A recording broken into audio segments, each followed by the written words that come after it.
Hello and welcome to Fresh Perspectives. My name is Gail, and I'm so happy to be here again for 2 new episodes in a row. And somebody who we haven't had on Fresh Perspectives in a little over a year is my guest today, but I know you know who he is because he's been on so many times before. Bill Kuwait.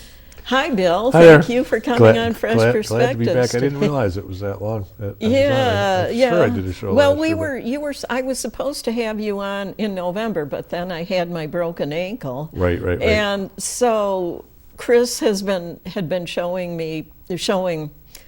reruns of old episodes of my TV show. So, that makes sense. And a couple of them were ones with you.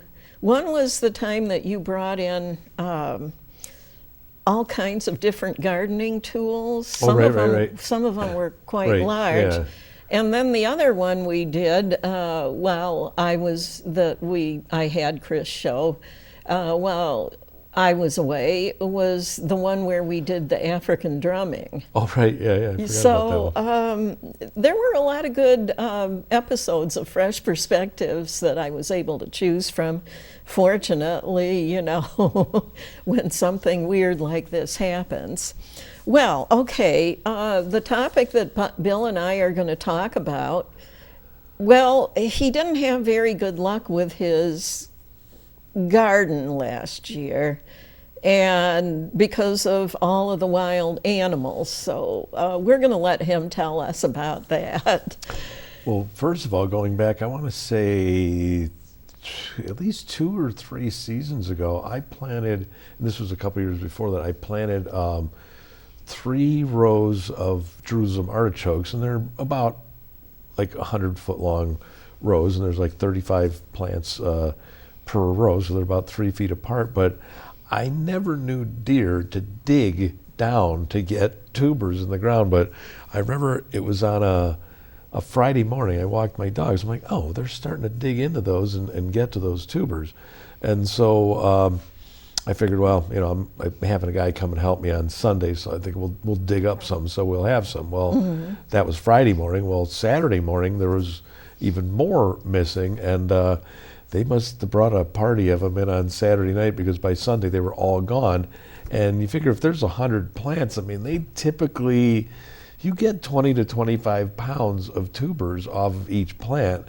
And so, I mean, there must have been, you know, a ton, like 2,000 to maybe 2,500 pounds of Jerusalem artichokes got eaten up by some number of deer there. But they weren't so bad. I mean, I've lost some beets and I've lost a few other things in the, you know, the previous seasons. But this last year, I mean, my tomato plants are inside of cages, and I mean, normally they're growing out of the top of the cage. I mean, a lot of my plants didn't get past, like maybe a little past knee high was all. And of course, you know, they keep getting eaten off. They don't produce the fruit. And I remember the one plant was on the end row, and it was the speckled Roman, and I remember counting, it's like, well, there's like 11 tomatoes hanging there, but I mean, what am I going to do? I mean, they're inside the cage, and I did not get one of those 11 tomatoes. They ate the tomatoes, they ate the tomato plants. So they managed to get through the cage? Well, the cage holes are like 6 by 6, so I mean, they can get their head or at least their snout in there. But watermelon plants, they ate the watermelon plants, and cucumbers, they not only ate the plants, but they pulled the plants up by the roots. Because I don't know if you know this, but like if you see a plant that looks like it was like cut off with a pair of shears, it was probably a woodchuck or a rabbit, because they have teeth that'll cut through. But a deer has more like I don't know, they more like can grind things, so they don't have so much like real teeth. So a lot of times when they grab something to crush it, to eat it, they'll pull it up. So a lot of times, I don't know if you ever had them eat your beets, but a lot of times they check my garden in the morning, and if they've gone through, they'll actually want to eat the tops, but they'll rip at the tops and they'll pull the beet up. So a lot of times in the morning, I'll go out there and pick up the beets that they've pulled, so I can still save the root. Oh, yeah. I don't replant them because they don't take. But yeah, beets are one thing. The last few years, we always used to get a decent amount of beets, but in the last few years, something keeps eating them, you know. Yeah, everything loves them. Deer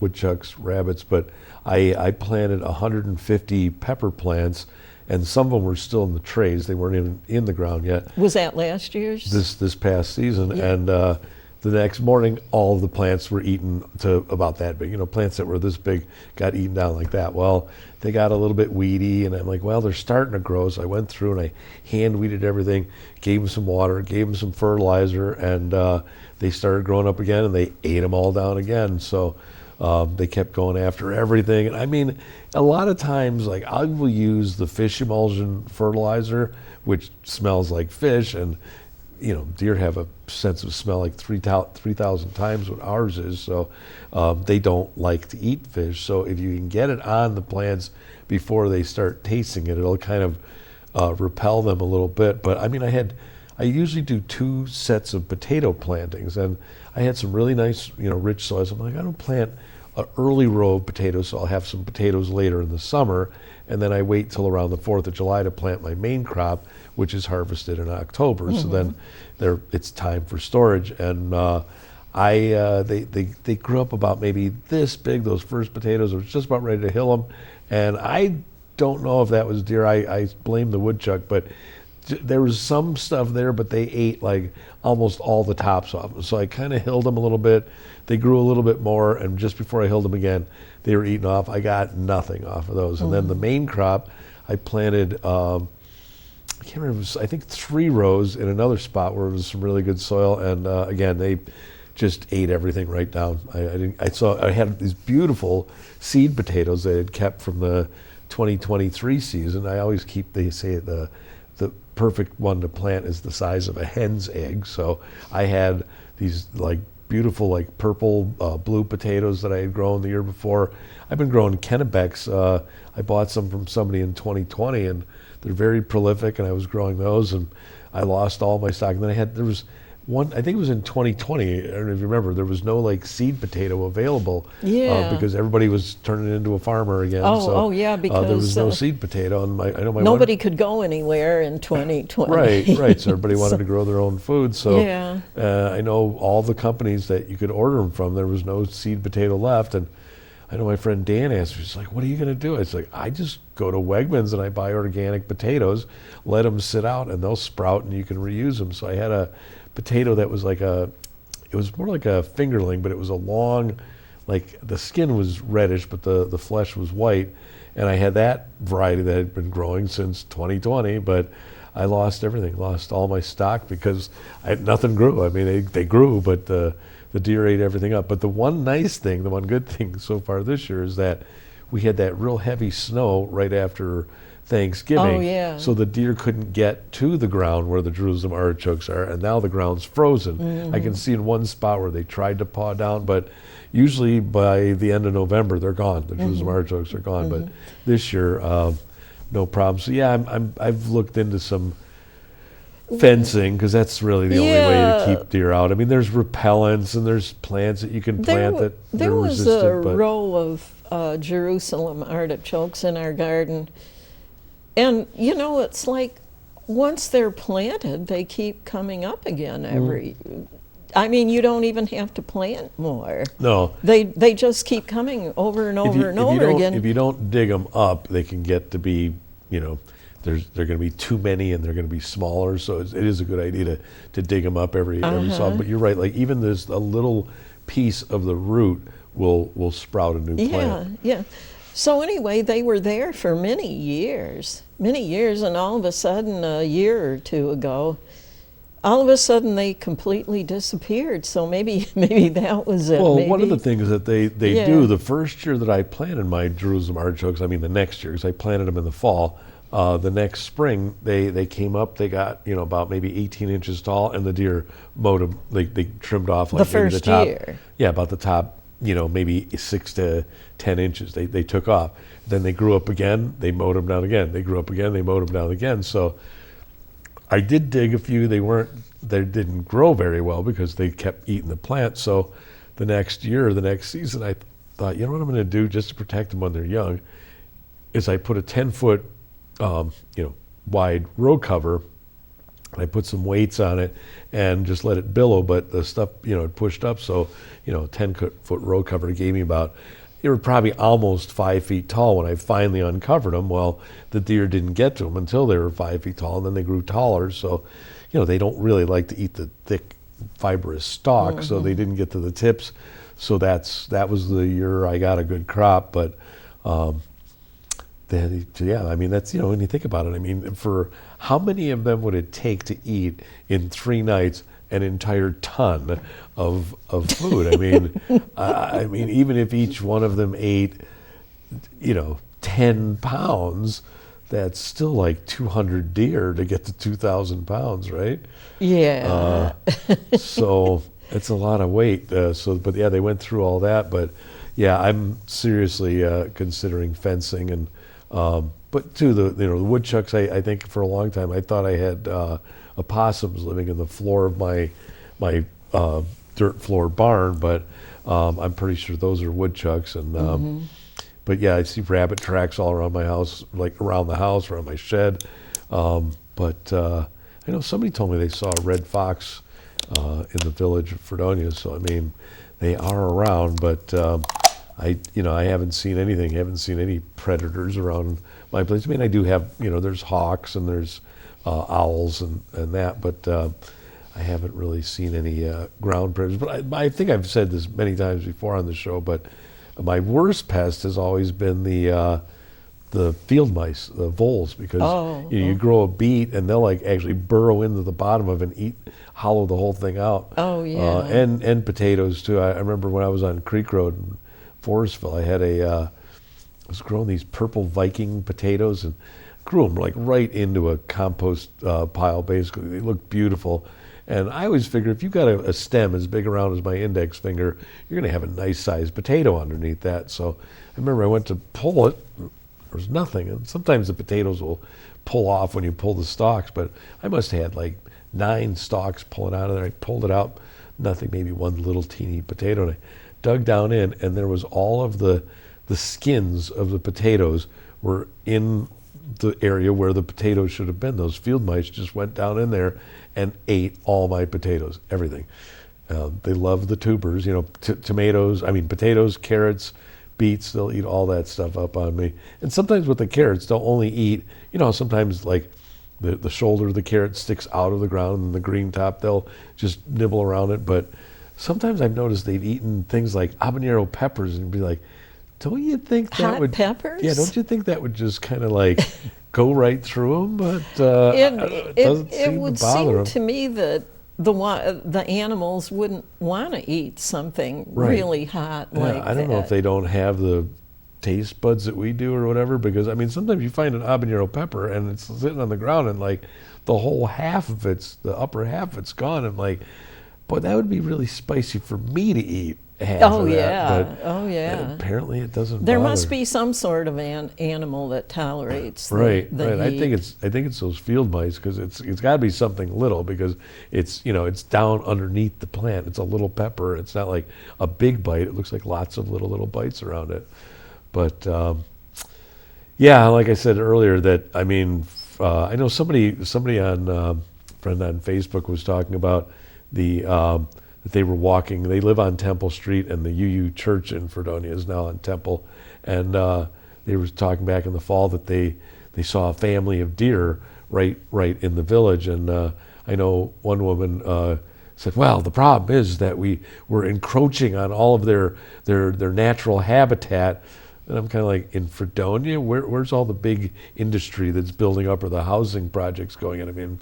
There really isn't that much where we are encroaching. It's just that there are more deer in this country right now than there ever has been since they started keeping Columbus. track of it. So it's the numbers keep going up and up, and I think that, like we were saying earlier, the milder winters, they don't starve off. There's I think, really honestly, I live just south of the village of Fredonia, and granted there's too many deer there, but if you go into the village itself, they somehow know that they can't be hunted there. There's plenty of food. There's plenty of places for them to hide. And my one friend lives on what is that, Gardner Street, or not Gardner, Risley, and he sent me video, and I'm like, where is this? He said, this is in my backyard. I mean, there's just like a herd of deer right in the middle of the village. But it's just, I think it's just too much. Something I think really honestly needs to be done about it. But. You know, there's a dairy farm on the road that we live on. Not a factory farm, a small privately owned dairy farm. But usually you will see like vultures will be sitting on the fence posts. It almost looks like they're waiting for a cow to die or something so they can eat it. But there's usually always vultures there. But I was noticing now the last few winters have been mild, but this winter has been back to more normal, where it's snowing and very cold all the time. And Carl and I were riding up here to the studio today, and I commented to him, you know, I haven't been seeing any vultures. And he said it was probably because of the cold and all the snow we've been having this winter. I don't know. Do they migrate south? Some types of vultures do, but I know that someone whacked a deer on my property or near my property, and it's the carcass is down in this gully by the creek, and my dogs go there and visit it regularly. And one day they were going down there, and I just walked over to the bank, and there were turkey vultures flying off. So they are definitely around. Those are, but you know. And this was just in recent days? Yeah, within a week, I'd say. Okay. Maybe 10 days ago. It wasn't that long ago. But I do know, though, I having lived in Ohio, that they have the buzzard radio station, WMMS, I think is called the Buzzard, and I know my friend Tom said he's like, I think soon to be 78, but when he was at Fredonia State, Dr. Benton, the professor emeritus of biology there, he always talked about in Hinckley, Ohio, there's a certain date in the springtime, and people go there, and the buzzards come back to Hinckley. So those type of buzzards that they have there do migrate and come back. But I think like I said, I've seen turkey vultures, you know, just recently, and I think those do stay here all winter long. So it depends on what type they are. I think there's different types of vultures, condors and buzzards, whatever. But so maybe we'll do a show on the buzzards coming back to Hinckley someday. Well, I guess they do serve a purpose where they keep the dead animals cleaned up. Right, you exactly. know, so otherwise it wouldn't be very pleasant, No. you know. I did see, I can't remember if it was a California condor, or there's somewhere that they said that their beaks are so strong that they can literally crack into a cow bone to get the marrow inside the bone. Oh, really? Yeah. Nasty birds. Yeah.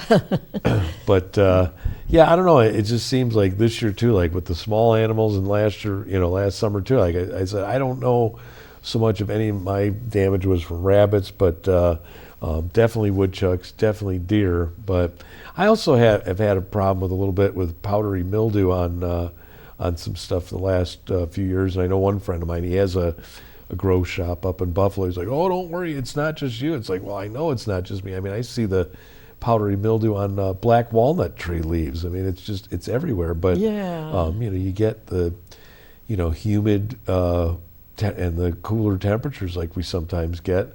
That stuff flourishes too. Now, I don't know about you, but I don't really see. I don't have many bug pests in my garden. I mean, when it comes to cabbage or broccoli or cauliflower, you always have those. What are those? Cabbage loopers, I guess. So I do use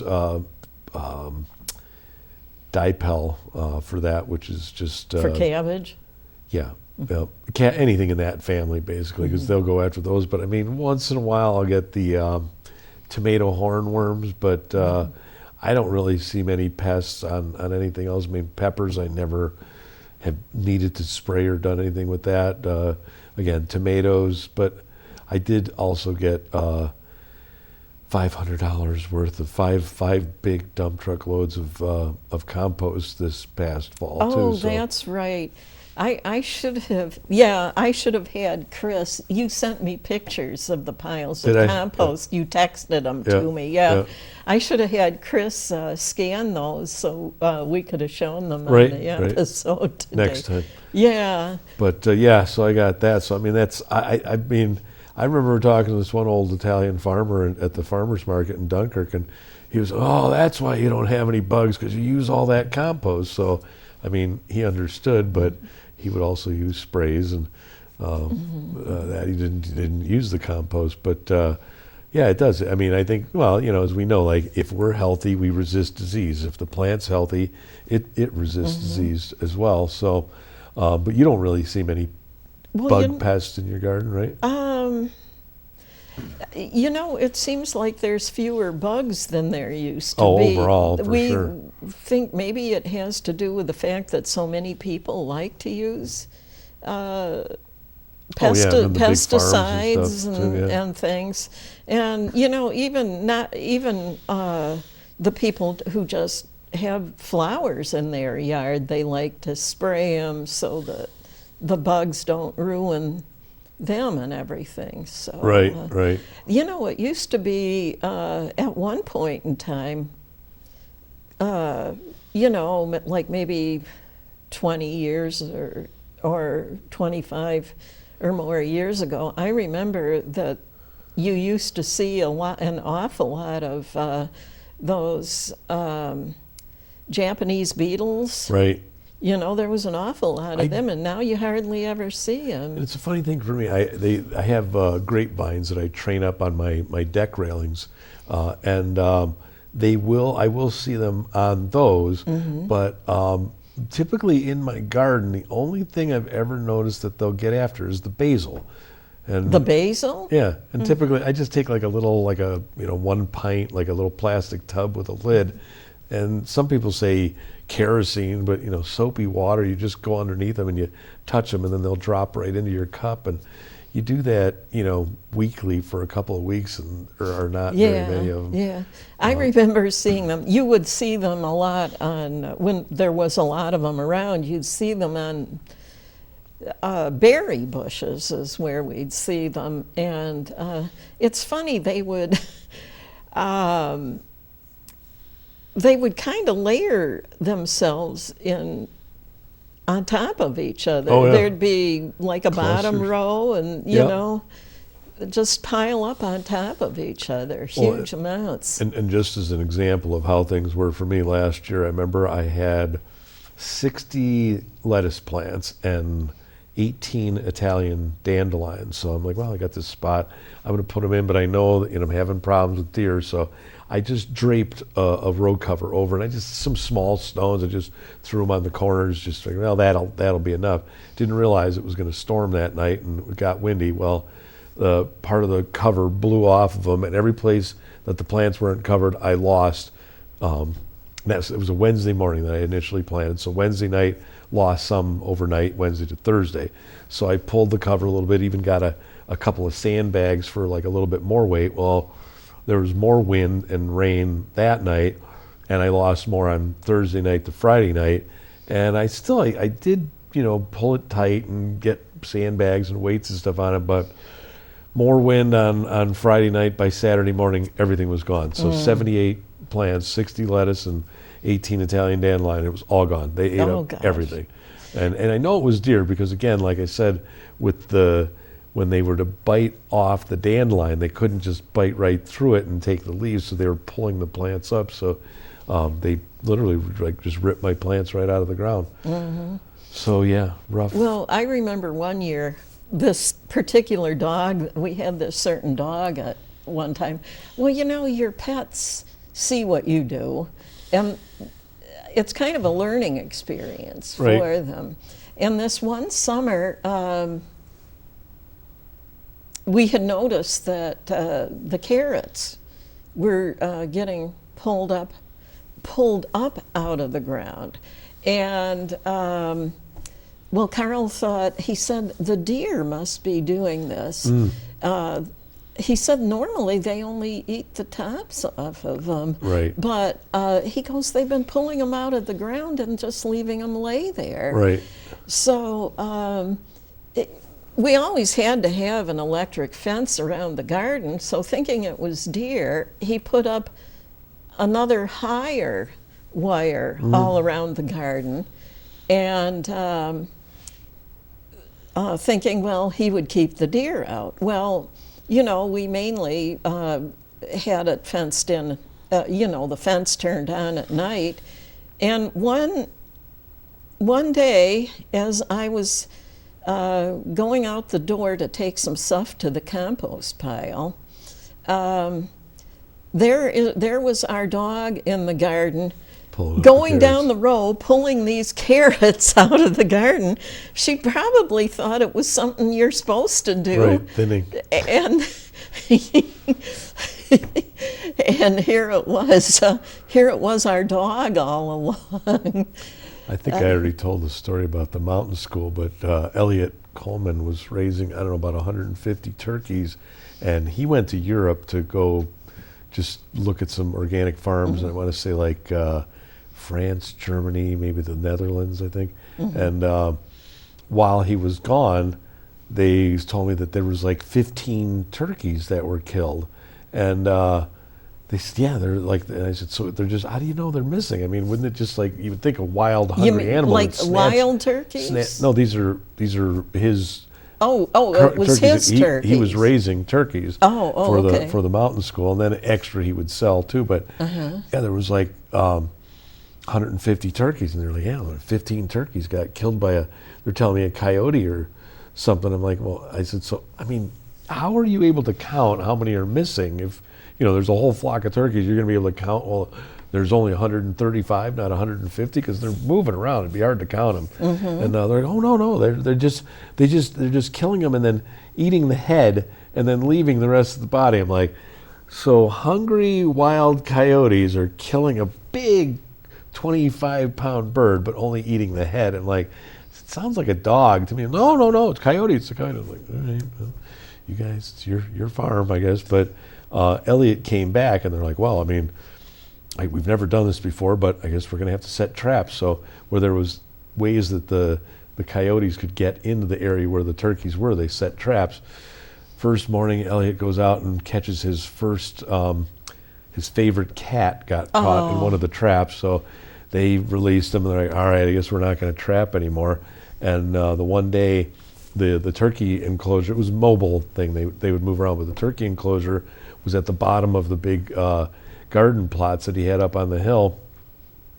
Students were harvesting just huge amounts of fresh spinach that he had grown. And this one girl who was one of the science teachers there, she had a Samoyed, and the dog went like bounding down the hill, and it was like with these portable movable electric fences, and so the dog just like hit the fence with its front feet.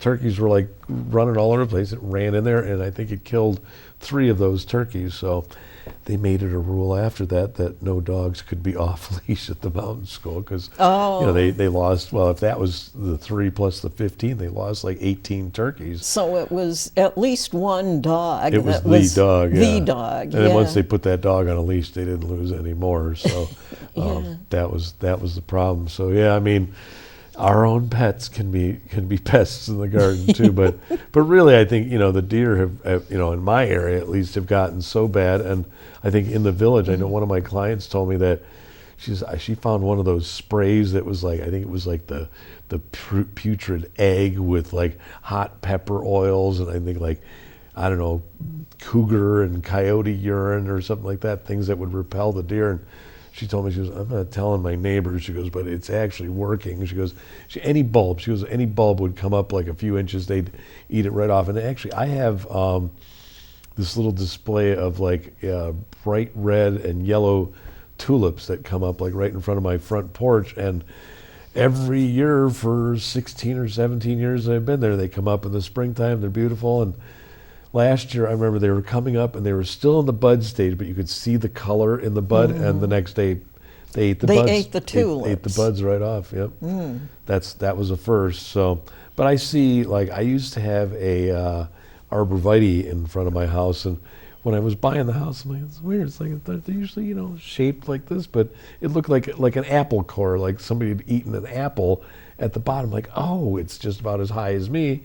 A deer ate all the lower stuff off of that, but they don't seem to eat my rhododendron. But I have English ivy that grows around my back landscaped area and growing up some of the trees. They'll eat it off the trees, but they've been coming into just outside of my kitchen. They go through there and they get down to that. And I know you asked me about if they eat my mushrooms. They do. Yeah. And because I have, like, all the way along the north side of the house, there's totem stacks like every foot or foot and a half or so. And I've seen where they've come up and eaten like all of the oyster mushrooms off of one log. And oftentimes if there's shiitake, and I have on the north side of my deck too, but if there's shiitake, I've noticed, I'm like, oh, that one's nice. I'll pick it tomorrow morning. And then I go to pick it, and you can see it's the exact same shape as a deer mouth, and they'll just take bites out of them. But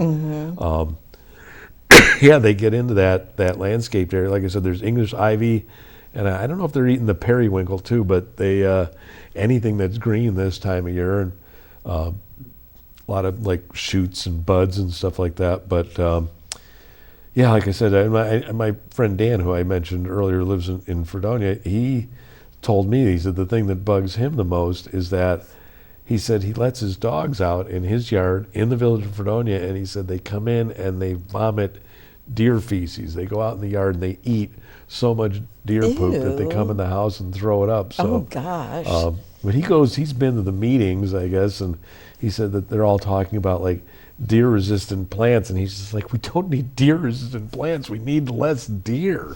Well, I guess places like Fredonia and Jamestown have thought about allowing people to hunt deer in the cities. Right. I just don't know how safe that would be. Well, you might shoot somebody Right. or shoot somebody's since you're not allowed to use a out. firearm within the village limits, that would be, I don't know how they could do that. I mean, maybe with a bow or a crossbow or something like that. But I remember seeing on 60 Minutes years ago that Fire Island, there was so many deer, and they showed this one woman. Oh, I know I'm not supposed to do it, but she was going out with dog food bowls full of corn and feeding the deer every night. And I know they were talking about some serious measures. They were just like, there's just too many of them. It's an island. They're not going to go away. So I know at one point they lured a bunch of them into the back of a tractor trailer with the idea is, let's get a bunch of them in the tractor trailer. We'll close the door. We'll drive up the Adirondack. We'll release them where there's all kinds of room. But they stampeded in the tractor trailer, and they were all dead before they got there. Geez. But that's horrible. I know they were, I think they're talking about this in Fredonia, but they're talking about putting out some sort of birth control pellets. It's like, well, that will help there be less deer down the road, but it doesn't help the existing population of deer. But I don't know, that thing on Fire Island, I mean, there was a military guy, and he was like, he says, if these were rats, we wouldn't have any problem with killing them. But people say, oh, it's a pretty deer, so we don't want to kill it. And he said, honestly, he said his thing was, and I personally agree with this, he said, get professional hunters. Deer are nocturnal, hunt at night with infrared, get rid of them. I'm like, it sounds kind of drastic and nasty, but I mean, it's like nobody can have a garden. I mean, you can't have landscaping in the village of Fredonia anymore. They just eat everything. And it's not, one client of mine who was in the health department, Jim, who came here to do the massage thing all the time. He told me, he says that a deer herd, a natural deer herd in this area should usually be between 3 and 5 deer.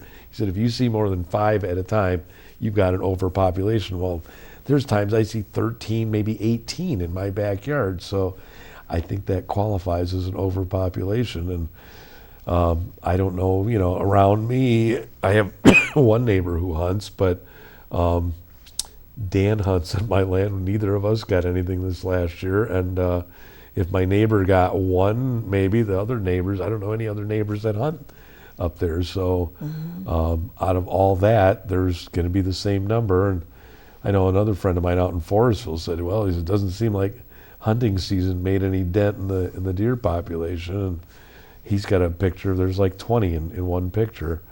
But and just down the road from me, too, there was the big Lesh farm on Webster. I saw, I don't know, there must have been 25 or 30 just a couple nights ago. But, this time of year, they do kind of get into groups, yard up, I guess, towards later winter, which we are in since. We're in the second half of it now. Right. Yeah. In bulk last Saturday with being the middle of winter. I remember when I was a kid, I used to think something really weird about winter. I used to think that after you came back to school after Christmas vacation, that I always used to think that you were halfway through the winter for some reason, and then I couldn't understand why the time dragged so slow in the second half of the winter. Somewhere after becoming an adult, I realized, oh yeah, Christmas time is just in the beginning of the winter. Right, so, I don't know why I thought that. Well, it always seemed to me as a way that some people look at the seasons. I know, like up my way, people would be like, "Well, once it hits the 4th of July, summer's over." It's like, what? Summer starts on June 21st, so it's like, so now it's 10 days later, summer's over. It's like, once the fair's over, summer's over. It's like the fair is usually the last week in July, so. So you've still got all of August and part of September. Right. But I guess if you're thinking about going back to school and school shopping. You hear people talk about, well, when the kids go back to school in the fall, well, I mean, school around here starts in early September. So, right, and summer doesn't end until the 21st. And oftentimes I'm so busy up until Labor Day that I usually take that week after Labor Day off. And there's many times I've gone to the beach and it's like 75 degrees and I'm the only one there. It's a beautiful time to be there at the first week in September. But in everybody else's mind, it's like, oh, it's winter now. It's school season, so fall. It seems like some years, September was better than the summer, was warmer than the summer was. We've had a lot of sunny, July dry and August. September and October. Years, but then, it can also be traditionally overcast and damp, too. Yeah. In September, October. But, some years, I know, like, one friend of mine, he moved to Florida and he came back for around Columbus Day. He's like, oh, man, it's such a tease being back here because it was beautiful. I mean, we had some really nice weather in October, and some years it is, but you just don't know. I mean, some years it's wet and kind of nasty, and sometimes it's beautiful. A lot of people nowadays weren't even born yet at the time of the blizzard of 77. Do you remember the blizzard of 77? I remember the fall coming up to that. I remember there was snow on the ground. We had winter weather most of the time in October and November that year. We had a thaw around Halloween time and another thaw around Thanksgiving time, it seems like. And then, but most of the fall was. The one thing I didn't remember about it, but when they talk about the, back in history, what happened, where they said that. Because in my adult life, I always think like when it hits about the middle of winter, the end of January, beginning of February, that's when the lake is usually frozen over. But they said that year the lake was frozen by mid-December. I'm like, mid-December? Yeah, that was because most of October and November we had winter weather. Yep.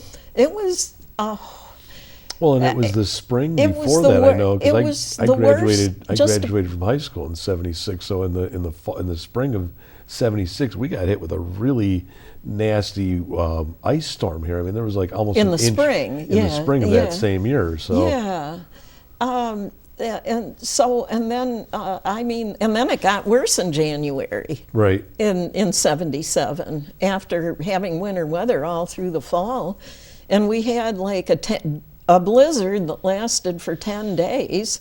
And the schools were literally closed for 2 weeks. They closed the school for 2 weeks. I remember that because it was when my son was in, I believe, first grade, and they literally closed the school for 2 weeks in January on account of that. Yeah. Well, I don't know if you remember. I just remember it because I moved into the office that I'm in now in 99, but in 1998, we didn't have winter. I mean, there was no snow at all in October, November, December until New Year's Eve. And then we got 30 inches of snow on New Year's Eve. And for 3 weeks, it just snowed like 4 to 6 to 8 inches every day for 3 weeks. Then that stopped. It melted. We had a 5-inch snowfall in February. No more snow the rest of February. And then in March, we got hit with like 31 inches. But I mean, it was literally like 3 weeks of snow and then 2 other snow events. And that was the whole winter. So other than that, it was pretty mild. But, you know, I keep saying, it's like, well, maybe this is just all going to end one of these days because we had such mild. I mean, my house plants didn't even come in until the Monday before we got that first snow after Thanksgiving. So the Monday before Thanksgiving, we did have a freeze a little bit. I think it was like the Tuesday to Wednesday of the week before that. But I mean, when do we get usually our first freeze just before Thanksgiving? I mean, usually it's later October, early November, but it was super late this year. I mean, we had a really super mild fall. We had a warm fall. Yeah. And then, but once winter got here, it wasn't even winter. I mean, it was the end of November when that first storm hit. It was like the day after Thanksgiving when we started getting winter. Right, Just all of a sudden, and then it never. I had about 3 feet that weekend. I know. That weekend after Thanksgiving, and I remember on that Friday morning, the day after Thanksgiving, there was a light coating, a little bit of snow, but it just didn't stop pretty much like all weekend long. And I know I actually, but it's funny how it's been this year too. That we got all that snow. The south towns of Buffalo got all that snow, but I had a reason to be in Buffalo that Monday, and I had to change one appointment around. But I remember thinking it's going to take me 45 minutes to clear my truck off, and it was 50 minutes to get 3 feet of snow off. But I went to like the west side of Buffalo. I was like, okay, well, there'll just be a little bit of snow there, I think, and it was just grass, and there was even still leaves on some of the trees after we had 3 feet down here. Now, how much did you get that storm? Do you remember? Oh, a lot. I mean, it's it's funny. The closer you get to Lake Erie, I can remember having a huge snowfall overnight one year, a few years back, and I had to go over past Barcelona to help a friend with something, and she'd called to see if I could come over, and anyway, I said, my husband will, he's going to plow the driveway so I can come over, So I'm driving over there, and this person is living right by the lake. Where you go towards Barcelona and then turn left on Route 5 and go west a couple of miles. She lived on one of the roads, going down to the lake. Yeah. And so anyway, I get to Westfield, and there's a lot less snow than there was in Mayville, where we live. And then the closer I'm getting to the lake, the less and less I see. And when I got to where she lived, there was no snow. And I came into her house, and I said, "You don't have any snow here." Yeah. I said, we've got feet, multiple feet of it.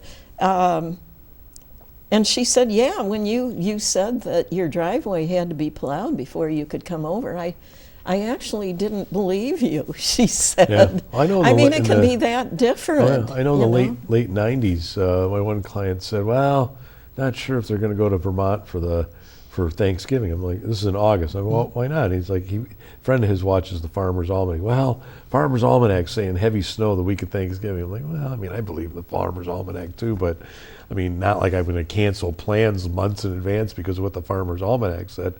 Well, sure enough, we had snow the weekend of like 2 weekends before Thanksgiving. Some of it melted, but then the weekend before Thanksgiving we had snow. And I remember that Monday was opening day of deer season. There was already a foot and a half of snow on the ground, and there was 30 inches of snow that day. There was 30 inches of snow that night, and the next day, and the next night.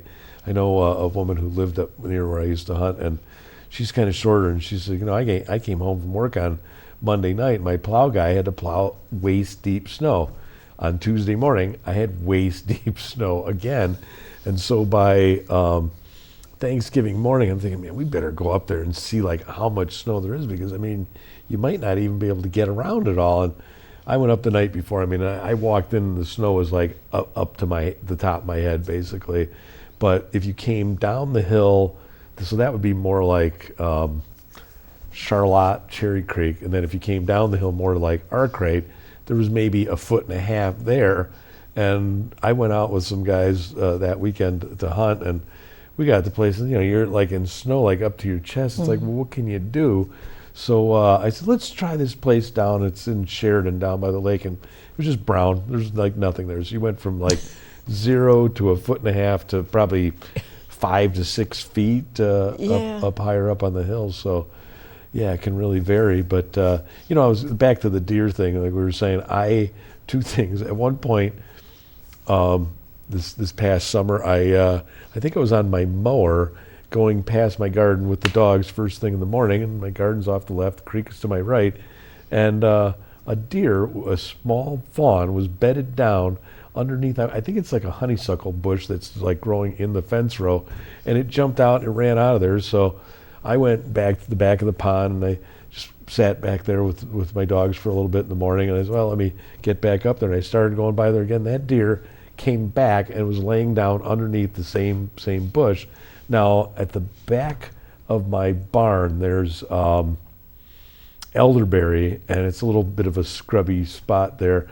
And I have my garlic plot here, and I was doing something in the garlic, and I heard my one dog was like in that brushy stuff, like right near the corner of the barn. I mean, it's literally from here to that wall away. And then I started hearing like, sounds like something running, and there was a little fawn just like squealing, running out there, and my dog is like trying to catch it and run around in the circle, and this thing is running towards the front of my barn. My other dog is there. This thing is not going to survive, but luckily for the deer, the dog was deaf, so he didn't hear the other dog barking or this fawn bleating and bleating. So I was like, oh my God, they're going to kill this thing for sure, which in retrospect maybe wouldn't have been such a bad thing. But I got on my mower, started to like try to draw the dogs away, and they were in the corner of the fence, like away from where I was in a different fenced area by my barn. And they weren't coming to me. So and then I see the doe, I see the mom, and she's like kind of going over towards my dogs, like she was going to attack the dogs to get them away from it. And I'm like, I don't know where this fawn is, but the dogs seem to be interested in the corner of the fence. So I got over there in between the deer and my dogs, and so the mom eventually saw me, ran away. I lured the dogs away. I started to get them to come to me, and then right in the corner of the fence, that's where that fawn was bedded down. It jumped up, started to run away. The mom saw it, ran in the same direction. They ran this way. My dogs were just interested in the scent of where they had just been. But yeah, I mean, they're literally like sleeping in my garden or right next to my barn now. So and the thing is too, they're not, people say, oh well, when you have a dog it helps. It's like, it helps, but these deer are so tame, they're so accustomed. Like there'll be a deer at the bottom of my yard. I have a hill probably 200 feet from the house to where it flattens out, and the dogs will be on the deck with me, and here comes a deer, comes walking around, and they're like, row, row, row. They'll start barking. They run down the hill. The deer takes a couple jumps into some higher weeds and stuff like that. And I mean, my dog will be 30 feet from the deer, and the deer will just put its head down and start eating. It's like they're not afraid of dogs anymore.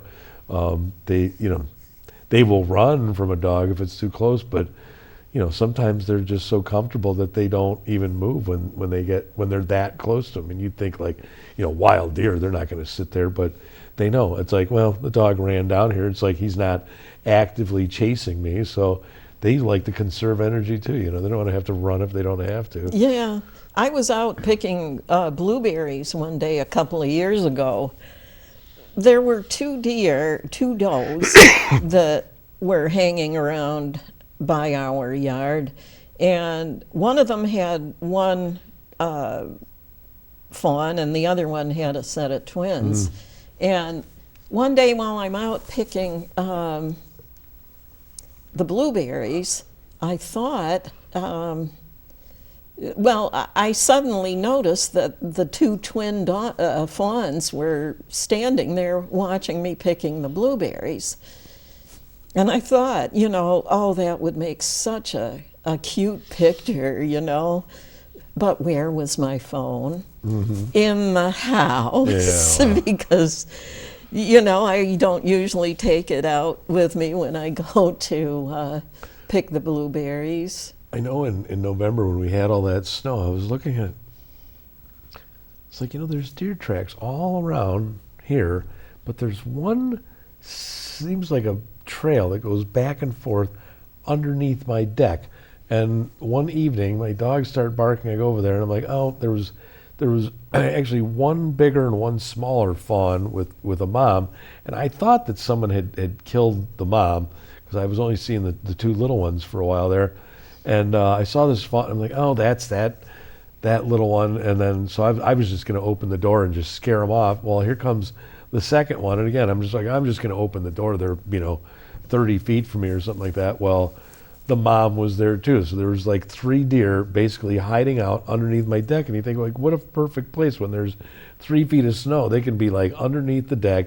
There's no snow underneath there. They're protected from wind basically from 3 directions. It's only the north side. But they're very opportunistic. I mean, they're basically very large rats. They can figure out a way to make it anywhere. But like I said, I mean, I just think, we have a huge overpopulation. I don't know what anything will happen with it, but if anything will be done by the DEC or the state or anything. But even if they don't, I mean, there's a wasting disease that's coming from Michigan. It is here now.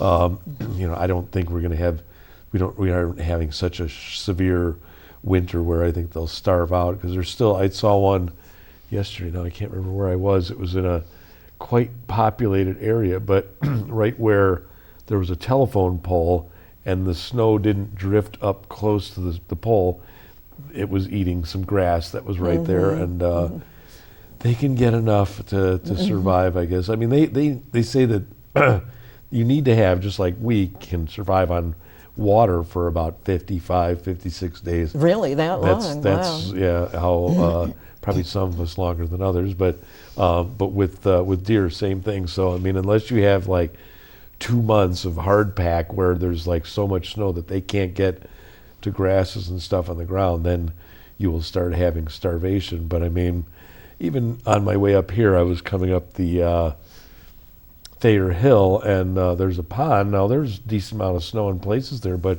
where the wind has blown the snow away by these ponds, I mean, there were 7 deer just grazing on probably little bits of grass that were sticking up through whatever snow was there. So they can make it for a long time if they need to.